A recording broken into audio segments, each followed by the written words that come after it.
I want to talk about this secret meeting with Gina Messina-Dysert. She's Dean of Ursuline College's School of Graduate and Professional Studies and E.J. Dion of the Washington Post. Well, Gina, let me start with you.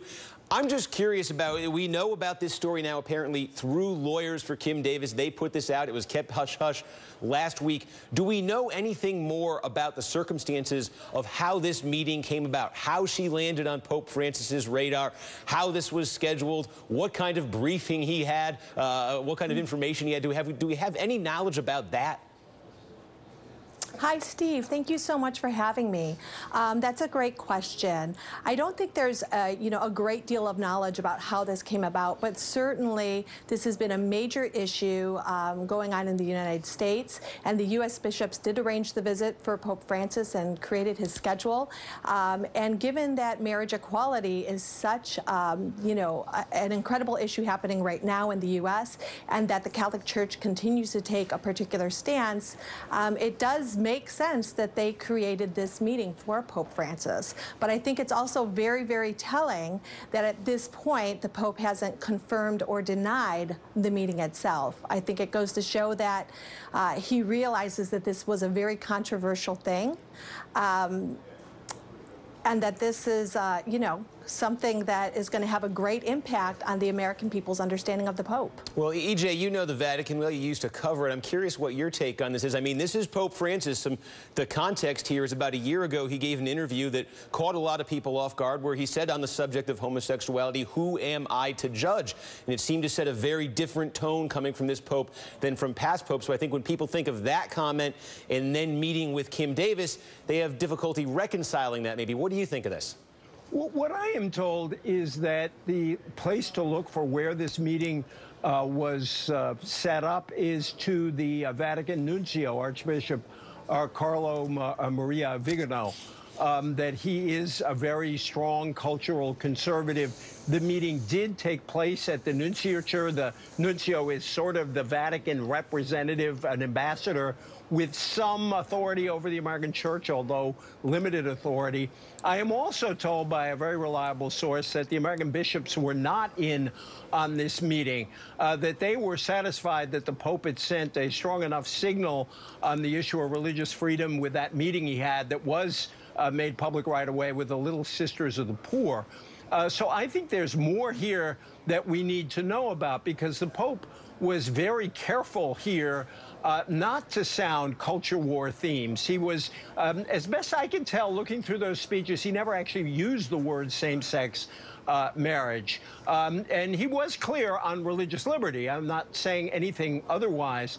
But this meeting, I think, was a surprise to an awful lot of people at the top of the American Church. And now I think you're going to see, as you often see with this Pope, very strongly conflicting accounts of what happened, depending on the point of view. I think very conservative Catholics will say, see, he was with us all along. I think more progressive Catholics say, wait a minute, did he really know much about who Kim Davis was? How was this meeting set up? And so I'm hoping, A, the Vatican, they've acknowledged the meeting. I think it would be interesting if they said more. But I think more is going to come out of the American Church on exactly how this happened. Yeah, it's interesting that part of his papacy has been this tug of war, this political tug of war in the United States between the left and the right, each trying to claim some kind of ownership of Pope Francis and what he's saying. I want to play also, actually, the attorney for Kim Davis, Matthew Staver, spoke with our own Kate Snow earlier today about this meeting. Let's play a clip of that. The Pope has expressed a universal human right for religious freedom. And his time in his incredibly busy schedule to meet with Kim Davis, who went to jail for her religious beliefs and her deeply held convictions, is something that I think ought to cause all of us to say we need to respect this inalienable human right of religious freedom of all of us, no matter what our walk of life is. So, Gina, that's a little bit of what E.J. is saying right there. People on that side of this debate are going to take this and play it up as, hey, the Pope has weighed in emphatically on behalf of Kim Davis. I wonder, do you expect that we will hear more from the Vatican, that we will hear more from the Pope, especially as this stirs up such a controversy over here? That's a very interesting question. It will remain to be seen if he decides to comment further. But, I think that people have been really enthralled with this Pope because we see him as presenting some very liberal social policies and really creating an option for dialogue from people on both sides of the fence. Yet, one of the things that we miss about Pope Francis, or that we're not paying attention to, is that in fact he really is a traditionalist when it comes to family. I mean, he's very focused on a theology of complementarity, one that is very problematic when it comes to talking about the roles for women, the LGBTQ community, single parenting. And so this is a major issue. Him having this conversation with Kim Davis, I think, is going to communicate very much a contradiction for Pope Francis. He came into the U.S. talking about dialogue and the need for us to work together, and for him to meet with Kim Davis and use language such as "stay strong" really contradicts what he's been talking about here in the United States. Also claiming vindication from news of this meeting was Mike Huckabee. Mike Huckabee, the presidential candidate who organized a rally on behalf of Kim Davis. He was on Twitter earlier today. He said this. He said, "It may just be the Pope's visit that pushes the out-of-touch political class in D.C. to reject judicial tyranny and stand for religious liberty at the same time." Could also put this up for you, the latest poll numbers from the Washington Post and ABC News asking people whether Kim Davis should have been required to grant those marriage licenses by a 2-to-1 margin, 63 to 33%, people saying yes, she should have been required. So, EJ, I guess on the domestic politics of this, not just when it comes to Roman Catholics, but when it comes to all of America, we know obviously the way the greeting this Pope received the United States last week. Do you think this will affect public opinion at all on that subject?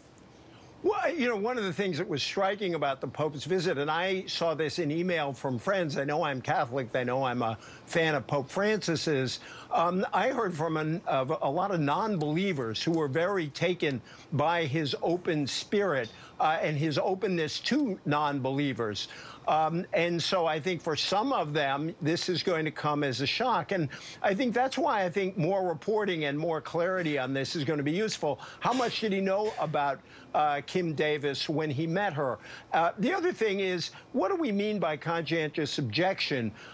It is one thing to say that, as we have during times of war, that people can object to serving in the military. It's another thing for, say, a general to decide in the middle of the battle, oh, I'm a pacifist, ordering all his troops to lay down their arms. I use that metaphor, which is kind of a strong metaphor, to say that people who are public officials have certain responsibilities. And now we do have an arrangement where Kim Davis doesn't have to issue those licenses, but they get issued to people who have a right to them. Right. That was the ultimate compromise that seemed to be reached down there. Anyway, thank you to Gina Messina-Dysert, EJ Dionne. Appreciate you both being with us. Good to be with you. And still ahead in MSNBC. Thank you, Steve. No problem. Breaking news. Russia says that it is targeting ISIS with today's airstrikes in Syria.